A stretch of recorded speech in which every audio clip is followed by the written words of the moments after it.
No god lasts forever. That's the nature of time and of human belief. It's easy to imagine when looking back at a pantheon as inconceivably old as that of the Greeks, that their mythos existed in a static form reminiscent of its height in the age of antiquity. But any kind of tradition spanning centuries is bound to evolve and change. Mythology is a shifting ocean of human experience, constantly changing as it syncretizes, splits off, or retells itself again to better reflect the culture behind each story. And every source we have is not some absolute record, but just a preserved iteration of a wider narrative that crystallized at that specific time and place. All that to say, we want to do a deep dive into Uranus. Or Ouranos, to give him his Greek name, rather than the Latinized form shared with his stupid planet, for which I'm currently petitioning we rename Diet Saturn, for the sake of astrologists everywhere. Now, Ouranos tends to be overlooked in favour of his more famous descendants, Cronos and Zeus, and in the process disguising a fascinating history leading us through mystery cults, civilizations lost to time, and a god as old as language itself. This is Compos Mentis, where we talk about mythology, history, science, language, or anything else we find interesting. And today we're talking about Ouranos. He's part of the primordial gods of Greek mythology, the generation before the Titans. Specifically, he's the sky. Not of the sky, mind you. He and most other primordial deities are animistic. They tend to have a very specific and simple formula to them. Just pick something, anything, and ask yourself, but what if it was a guy? That is Ouranos, and the same principle applies to his wife/mother Gaia, the literal earth. The strange thing is, these animistic deities are comparatively rare in Hellenistic religion. Look at someone like Apollo. He's the god of just everything, and he's not the personification of any of those things. He's not literally made of music, or light, or archery. He is a complex and multifaceted figure that was worshipped in many different ways. But Ouranos wasn't worshipped at all. He hardly ever shows up outside of the theogony and titanomachy. It's bizarre, especially considering that the figures he is aligned with, Cronos and Zeus, are both much more complex and important players in mythos. Ouranos and his strange animistic nature doesn't just show how different he is from the other sky fathers of his pantheon, it shows how much older he is too. Simplistic, personified concepts are rare in classic mythology because they originated long before, when religion itself was in a more nebulous and undefined state. And that's largely because all of the history and symbolism that is required for a culture to be able to create a multifaceted god like Apollo hasn't even happened yet, and the most there'd be to worship are either bears or whatever abstract thing you could slap a face on. That makes Ouranos an anomaly in the Greek pantheon, one with a long and tangled history that we've sought to unravel, to give this underappreciated and underrepresented god the backstory he deserves. We'll start with the relatively speaking newer sources, and work our way back, but as we go further into the past and the volume of surviving attestations and potential evidence shrinks, things get increasingly speculative. So, I've got a handy little indicator in the corner of the screen to reflect how confident we are in what we are saying. A full battery is accepted canon, but no battery is just a potential or hypothetical link that's a bit more opinion than evidence, and not even necessarily one we ourselves agree with. But please take everything we say with an ocean's worth of salt. If the mic and animation quality is any indication, we aren't experts, and our research is far from foolproof. Barring a cameo in the epic cycle, the best source for understanding who Ouranos was to a classical audience is Hesiod's Theogony. He says the first being in existence was chaos, and soon after that came the land, Gaia, love personified as Eros, and, of course, the endless void of misery and hell, Tartarus! Surprising absolutely nobody, it turned out that the physical embodiment of lust and the eternal darkness of a cruel and uncaring universe don't make for very good housemates, so Gaia decided at the first opportunity to simply mitose herself a husband in the form of the sky, Ouranos. From there, they proceeded to get ridiculously busy and have themselves 18 children, because there was literally nothing else in existence to do back then. The first 12 came out relatively normal, but after Cronus there was a noticeable shift. The next 3 were the Cyclopes, although other contemporary accounts, like the Odyssey, say they were Poseidon's precious little accidents. Then there were the Hecatoncheires, giant monsters with 100 hands and 50 heads. I'm not drawing that for reasons that should be obvious. Seeing this, Ouranos decided it would probably be best if he invented the concept of becoming a deadbeat dad, and so probably went out to buy milk at the nearest primordial market, but not before imprisoning the last 6 of his kids within Gaia. which, depending on how literal your interpretation is, meant they were either kept underground or something much, much worse. Shockingly, absolutely nobody was happy about this, not the least of which was Gaia herself, who quickly sought about arming her remaining children for vengeance, fashioning a sickle and giving it to whichever one of her kids looked like the biggest psychopath. Kronos was the only one of his siblings with the balls to do it, and so he waited until Ouranos came home with the milk and decided to strike. A rational, vengeful god might have gone for the head or the heart, but Kronos was the god of harvest. He took one look at his father and decided to swing for the berries.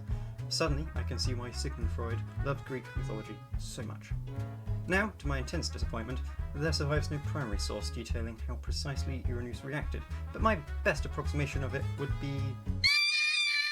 And then he just disappeared into the sky. Don't ask how that works, cursing his children as he left, calling them or Titans, which seems like a tame thing to call the man who just gave you a vasectomy with a farming implement. He also said Kronos would have the deed repaid by his own son Zeus, who grew up to be the god of sex pests, and who would occasionally moonlight as king of Olympus. The events of the Titanomachy play out from there, with the additional detail that Ouranos' blood fell to the ground and created some familiar faces, like the giants and the Furies, while his milk fell into the ocean and created Aphrodite, who I can only imagine was probably quite rightly disgusted by everything that had just happened. Surprisingly, that is about as far as direct mythology goes. He shows up once to help with that whole Zeus overthrowing Kronos thing, and a figure believed to be Ouranos even gets a cameo on the Pergamon altar, where, strangely enough, he's fighting off the giant alongside both the Titans and gods of Olympus. But, besides that, his appearances are very scarce. It's odd, the sky didn't exactly go away, and whilst the story of his castration serves to explain the day-night cycle, his role in mythology remains very limited.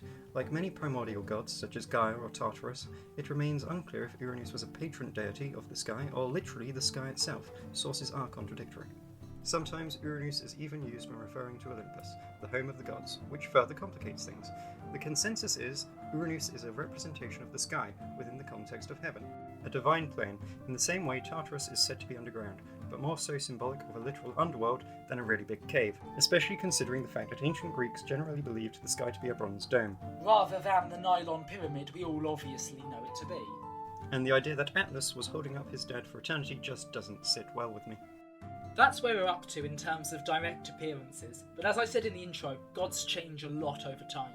Despite what some people may claim, religious canon has often been very fluid. The figures worshipped and the principles they represented changed to better reflect the society and the context they were worshipped in. God, I'm so glad we kept that practice up. But that does mean that even before we started our research, it was a safe guess that Ouranos had existed long before the stories of Hesiod or the epic cycle, and more than likely he underwent significant change to get there. This is especially true when you're considering something as old and culturally ubiquitous as the sky itself. Safe to say, there's a long history there, it hasn't really gone anywhere, and it'll be one that crosses over with a lot of different cultures through migration, syncretism, or just some good old-fashioned war. I mean, practically every major religion has a figure analogous in some way to Ouranos. Romans had Kylus, Egyptians had Nut, the Norse and Germanic people had Tyr, the Scythians had Papias. Go back further and you even get potential links to the Canaanite El, who had influences across much of Mesopotamia and the surrounding areas. Even Ahura Mazda, the supreme deity of Zoroastrianism. So pulling on the mythological thread that is Ouranos began a journey of unravelling centuries of history and intertwining faiths.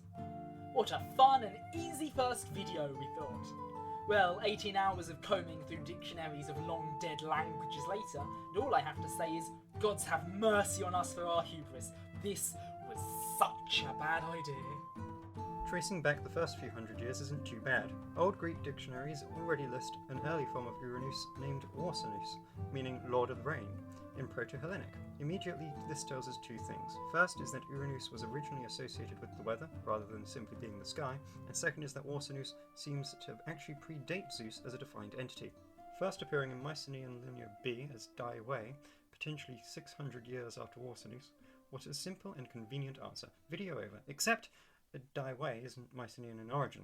It's believed to come from an even older language called Proto-Indo-European, which is the delightful acronym PIE. Records are shaky as the PIEs go back an estimated 6,400 years BC, long before written language existed, but we do know they worshipped a figure called Dyeus, whose name is not only where we get the word divine, it also translates very literally into daylight sky god. This name and its influence is literally the only reason we know about this pre-literary god, because the PIE did a lot of migrating over a very large area. Hence we get phrases like Deva appearing in Hinduism. We also get the Roman Deus and even the Norse Tyr, but the clearest example of this happening is Zeus himself, literally just being Dyeus, put through centuries of language changes like repeatedly Google translating a phrase. PIE to Mycenaean, to Greek, Dyeus to Dewey, and that way to Zeus. Simple. Except Ouranos also comes from the PIE language, or at least the root word for his name does, Urs. Looking at Ouranos and Zeus side by side, it's clear that Dyeus seems to be a fusion of the two. He's the god of the sky and of weather, he's the consort to the earth, Dagon, and they even hold matching couples epithets of mother and father respectively. The mantle of Sky Father being one very befitting of both Zeus and Ouranos. But we also sometimes get a Dyeus that seems to be the figurehead of the PIE pantheon, a role otherwise specific to Zeus or Kronos. He's far more active than Ouranos, and critically gets to keep both of his celestial orbs intact. Our guess is that Dyeus seems to be the origin of both Zeus and Ouranos. It's known that syncretism with the Canaanites gave Dewey his role of Thunderbringer, but that was still in the 2nd millennium. The dates line up well with the first possible appearance of Jourdsanos in Proto-Greek, so it's likely that as Dyeus was remoulded into Dewey in the Mediterranean, Jourdsanos split off as a separate entity, retaining aspects of the PIE forebearer in the process. Now, myths largely exist to explain phenomena, be it natural or otherwise, so as Zeus continued to change and adopt a bigger role in the Greek pantheon, Ouranos, a comparatively insignificant holdover of the aspects of Dyeus that Zeus shed, probably got relegated to an older and smaller role, explaining away this figurative precursor to Zeus as the literal primordial sky god to be usurped by him. That's all well and good, but it felt unsatisfactory, because Dyeus is essentially a historical brick wall from that point on. The PIE people passed as pre-literary, and so we have no primary sources on who their gods truly were.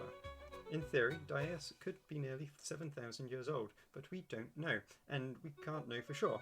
Luckily, we haven't run out of leads yet, and you might have actually noticed certain facets of the story that aren't accounted for by Dyeus alone. Where is Kronos? He and his titans don't have their thumbs in the pie, and in fact, Kronos stands out as being uniquely shrouded in origin, because his name has no accepted etymology to speak of. We don't know where he came from. Now there is a chance it comes from PIE, specifically meaning the cutter, which seems at least relevant to his job experience. But it's mostly speculative, and nothing is proven. This isn't helped by the fact we know who Dyeus' kids were, in PIE tradition, and Kronos they are not. Nor is there anything resembling the cutting his job title is referring to. The problem is, Kronos is just a really complicated and frustrating deity to research, thanks mostly to the Romans, who seem to conflate Kronos with Kronos. Notice the U and the O. He was the personification of time, prominent mostly in the Orphic mystery cults, but got lumped in with the harvest guy, literally because they had similar names. Cicero argues the two names are interchangeable, and that little misunderstanding led to centuries of confusion. They started identifying Kronos with Saturn, a more directly time-related Latin god, and even birthed the familiar concept of Father Time. The Orphic mysteries seemed to embrace this idea heavily, seeing as they already had a Kronos in a central focus in their tradition. So various other deities like Aeon sprung, who themselves later got mistakenly identified with Ouranos himself and his Latin equivalent Kailas. This led to easily the strangest part of our research, the discovery of the Leontocephalus. Yep, that's a dude with wings, wearing nothing but snakes, with the head of a lion. Some vaguely defined figure in the Mithraic mysteries. Is he Kronos? Aeon? Maybe even Ouranos? There's a chance it's got ties to Zoroastrianism, Hinduism, or even Gnosticism, and early sects of Christianity. We don't know, we maybe never will, because, annoyingly, the mystery cults of Mithras were really, really mysterious. In this mess of syncretic tradition, we stumbled upon Kumarbi, the former king of gods in the Hurrian pantheon, patron of agriculture and the harvest, deposed by his son Teshup, a storm deity. So we've got a dead ringer for Kronos. And if we look at Kumarbi's mythology, we see that he too castrated the sky, in his case a deity called Anu. Except, this version has the absolutely horrifying extra detail of Kumarbi disregarding the use of a sickle entirely, and instead having chosen to rip them off with his bare teeth. In fact, some accounts go on to say that this event caused Kumarbi to give birth to Teshub himself via splitting his own head open. God, Freud really would approve. This not only proves my theory that ancient scribes used mythology like some twisted Bronze Age Wattpad, it also directly parallels the birth of Athena, demonstrating the effect that the Hurrian mythos had upon Greek tradition. So Kumarbi is my bet on the origin of Cronus. But this story might also give us a lead on Ouranos' origins as well, because although the PIE goes cold because of how little their culture has been preserved with time, Dyeus may actually be linked with Anu. Whilst the written accounts of the Kumarbi cycle are from the Hittites, the myths originally were spoken in Hurrian, which itself is descended from the imaginatively named Proto-Homo-Eurasian, which has the far more disappointing acronym of FOO. And whilst nothing is confirmed, there is an increasing belief that there may have been contact between the PIE and FOO people that led to the exchange of words or ideas, giving us the potential origin of Dyeus in Anu. As for the radically different name, and this is just opinion, hardly even a substantial one, I'd argue it comes from the Proto-Semitic words dunum, duvunvum, meaning terrain, since the Semitic language family also encompasses Akkadian, in which Anu was attested a few hundred years before the Hurrians, most notably with a guest appearance in the Epic of Gilgamesh. Pursuing this connection back even further, we'll reach the Proto-Afro-Asiatic languages, or Pa. We can even tie in Nut, the Egyptian goddess of the sky, but since Pa was spoken between 12 and 18,000 years BC, long before any written language, this is both extremely unlikely and almost impossible to prove. But it's an interesting hypothetical either way. This brings us to the final ancestor on this twisted and impossibly complicated family tree, Anu. His origins are mercifully simple. Whilst attested by the Hurrians, Anu is much older than them and appears in a practically unchanged form in ancient Sumerian mythology. An earlier form of his name, An, features in cuneiform alongside his son Enlil, the original perpetrator of the castration myth before the Hurrians switched him out for Kumarbi. He too goes for the raw carrot method rather than using the sickle. Past An, we cannot trace the etymology back further because we have now hit the very bottom. An translates directly to sky and features in Proto-Cuneiform, the earliest form of writing in human history, first written 3,500 years ago. He is as old as writing itself, possibly older, but any further back in time and we're either dealing in clay tokens or straight up cave paintings. At this point, there is no Enlil, no castration, no real myths whatsoever, since at this earliest form of religion, all deities were animistic, literally just a concept with a face. It's unclear if An refers to the personification of the sky or just simply the sky itself. When that distinction was made, it is near impossible to tell. But that's it. The origin of Ouranos, An, the first god in human history, the god of all gods. Thank you so much for watching. We hope to see you around soon to join us as we embark on our holy crusade in the name of Anu to reclaim the world for the primordial sky. If you made it this far into the video, just thank you so much. It's our first experience with this kind of project, as is probably evident with my awful editing and sound quality. Don't worry, it will get better at some point. This ended up being a lot longer and more difficult than we'd ever imagined, but it is finally done. All the notes we made should be linked in the description, so you can check them out if you want a better idea of what our research looked like, plus some of the sources we've been using. Just take it all with an unhealthy amount of salt. We very clearly aren't experts, and we're not that experienced yet. That being said, if you like mythology, history, science, language, or other random videos on mildly interesting topics, we hope you stick around and help us get the ball rolling. 3, 2, 1.